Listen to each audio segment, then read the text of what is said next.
Hey, can we go somewhere tomorrow? Sure. Yeah, I guess. Where did you want to go?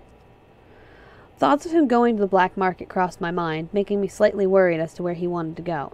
Sam, however, looked at his feet. Well, we already asked your folks and stuff about me marrying you. But there's one person I have to ask permission from. Who? Your grandfather. I was shocked. He wanted to go to my grandfather's grave? Damien had explained that it had been my grandfather who had brought them over from the demon world, but I still was getting used to the idea. Sam continued to explain as I wrapped my head around the question. I know I sound a little dumb, but he was kind of important to me and my brothers. He's the one who brought us here after all. It's only respectful if, I guess, I kinda ask for his blessing. I mean, it's dumb and we don't have to, but... No, we can, definitely. Tomorrow around noon, then? Sam stared in shock before he nodded with a smile. All right. The thought of us going to visit Grandfather's grave somehow made me feel happy instead of sad. We'd both visited him before, but we weren't engaged then, and something felt special about this visit. Maybe it was because Sam was doing things right before marrying me. Who knew? We went to bed that night, settled in our plans for the following day. As morning arrived, we got dressed and were out of the house by the time the clock struck noon. It was a bright day and no one else was visiting, so Sam and I were alone in the cemetery. It was a little unnerving, but at the same time it was nice to be able to spend time at Grandfather's grave alone with Sam. I would visit alone eventually, but for now, Sam took control of our visit. Sam sat down in front of the grave, crossed his legs, and stared at the stone slab that was my grandfather's gravestone. I followed suit, sitting beside him and placing a bouquet of colorful flowers beside the grave. No matter how many times we come here, it's still so odd. I remember when we met almost like it was yesterday. Yeah, it's still strange. We both sat in comfortable silence, looking at the grave. It was strange, remembering that 2 years ago I had met Sam and his brothers literally the day after my grandfather had died. Now I was getting married to Sam. It was surreal, to say the very least. Sam straightened his back and cleared his throat, causing me to look at him in confusion. So, Mr. Anderson, I hope that you're around to hear us and stuff. Your spirit, I mean. I'm fucking this up already. At least you're honest about it. What? I was confused. Why was he asking if my grandfather was there? He was buried under the earth, and his spirit was probably in the afterlife. Sam took another breath. I must sound like a complete jackass. You've given my brothers a chance to start new lives, and I can't ever thank you enough. Now, I'm asking for your granddaughter's hand. I must seem like a brat, huh? Nah, you're a guy who knows what he wants. It's cute. I could only watch as Sam ran his hand through his messy hair, obviously deep in thought and formulating his words carefully before speaking. He didn't want to mess up. I could tell by the look on his face. You've given us so much already. I want to be able to not only pay you back for giving my brothers better lives, but I want to be with your granddaughter for the rest of my life. As a demon, and as her husband. I promise to take care of her and love her for the rest of my life. I want to be with her and provide her with the life she deserves. I may be a demon, but I love her, and will do anything to protect her and keep her happy. Please, if you're here, I humbly ask for your blessing to marry your granddaughter. My heart was overwhelmed by the emotional speech Sam made. Tears were forming in my eyes from the love he was expressing for me. I held my hands over my chest, unable to stop the pounding of my heart. It was probably a good idea. You kind of don't want that to stop. Sam truly loved me. As I stared at Sam, a gentle wind passed through the air and brushed over Sam's and my skin. It was out of place. The sun was out, and I hadn't felt any breeze at all until just then. Huh? Grandfather? Another small breeze brushed over us, making me and Sam smile at the sensation. The wind was my grandfather's answer, and it was gentle enough to let us know that he was happy to see where we were and what we were planning to do. Sam let out a breath he was holding in, now that he knew my grandfather approved. I won't let you down. I couldn't help a wide smile growing on my face. I was beyond overjoyed at the situation. If grandfather really was there, I was happy to know that he approved of us. We went home that day feeling confident and ready for whatever the future held for us. We had gained the blessing of my grandfather, and I was certain that however we went about this marriage, we were going to scare? Yeah, I'm going to scare the shit out of you. Fuck. We went home that day feeling confident and ready for whatever the future held for us. We had gained the blessing of my grandfather, and I was certain that however we went about this marriage, we were going to care and love each other for the rest of our lives. Just thinking about Sam being with me forever made my heart jump with joy. Was I really that excited to be married to him? My heart thought so, despite him being a demon. Still, the demon ritual remained in the back of my mind, softly prodding my thoughts as we returned home and worked on more wedding arrangements. I looked at Sam, now curious enough to bring it up. The question was, would I?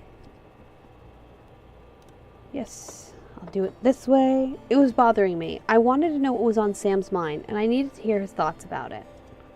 I looked at Sam as he pored over a guest list. He was proficient with reading now, constantly learning in the last 2 years we had been together, so he was flying through this work with ease.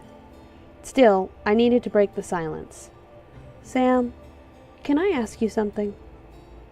Sam looked up from his work and sat up straight, rolling back his shoulders. Yeah, sure, what's up? Promise you won't be mad? Sam furrowed his eyebrows, now concerned with what I wanted to ask. I bit my lower lip, but he nodded, crossing his arms and leaning back against his chair. Go ahead. If I was nervous before, I was even more nervous now. Well, you see, I looked down at the table, hoping that the wooden surface would help me to find some way to form my thoughts. Once I was able to form my thoughts into words, I looked back up at Sam. Why is having a demon marriage so important to you? Sam stared in shock at me. I knew I'd thrown him off, but I needed to say it. I wanted him to explain and for us to discuss it. If it was something Sam wanted, I really wished to help him and possibly achieve it with him. If it was impossible, I still wanted to know and at least try regardless. All for him. Sam sighed and looked down at his crossed arms. Was it seriously that big of a deal that he felt shame over it? Who told you about it? I overheard you and your brothers arguing about it yesterday. I began to worry. Did I make him mad? Would he be furious at me for bringing it up? I watched as he ran both of his hands through his hair and let out a sigh. Well, we're having a human marriage and stuff, and, well, I guess that Sam bit his lip, shutting his eyes as he collected his thoughts. I waited patiently, wanting to know exactly what he felt. He then looked up at me with a sad, almost heartbroken look in his eyes. I guess I just miss being a demon. But Sam, you are a demon.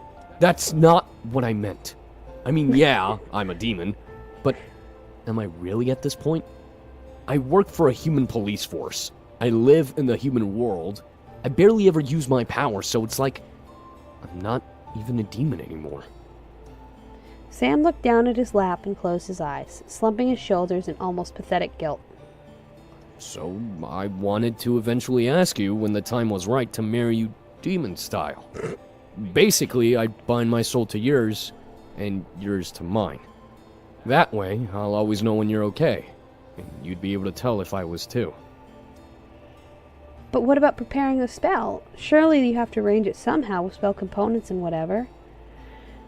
I can only imagine what soul binding requires. That I hadn't gotten around to yet.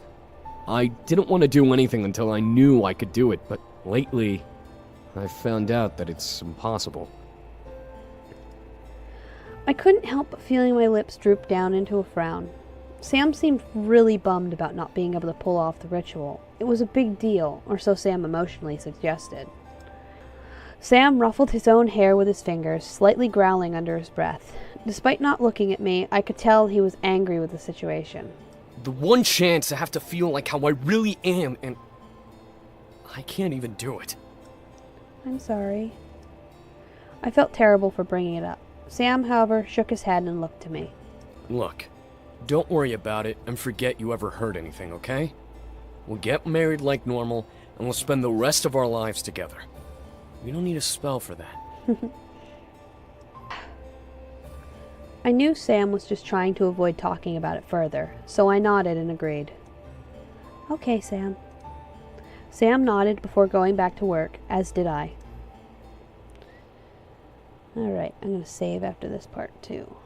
We had so much to do in a small amount of time. We worked the entire afternoon trying to arrange as much as we could before the passing of time hit us like a wave.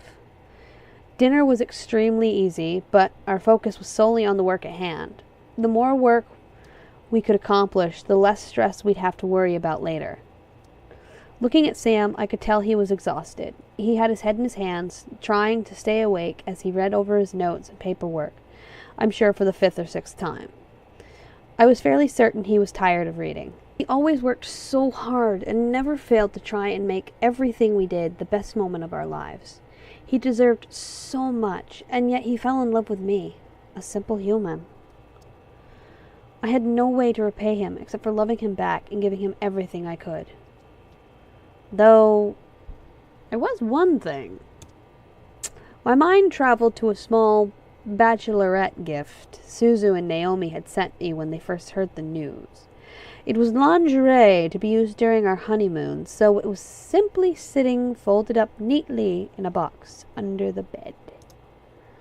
I looked at Sam again, my libido giving me the idea of possibly surprising him and making his night. Another part of my brain told me not to bother with it. That gift was for the honeymoon, so it should be preserved as such. But it was a gift, and it was given to me, so I could essentially do what I want with it.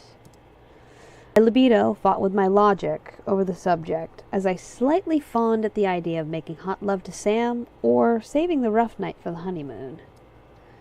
Was I going to do it, though?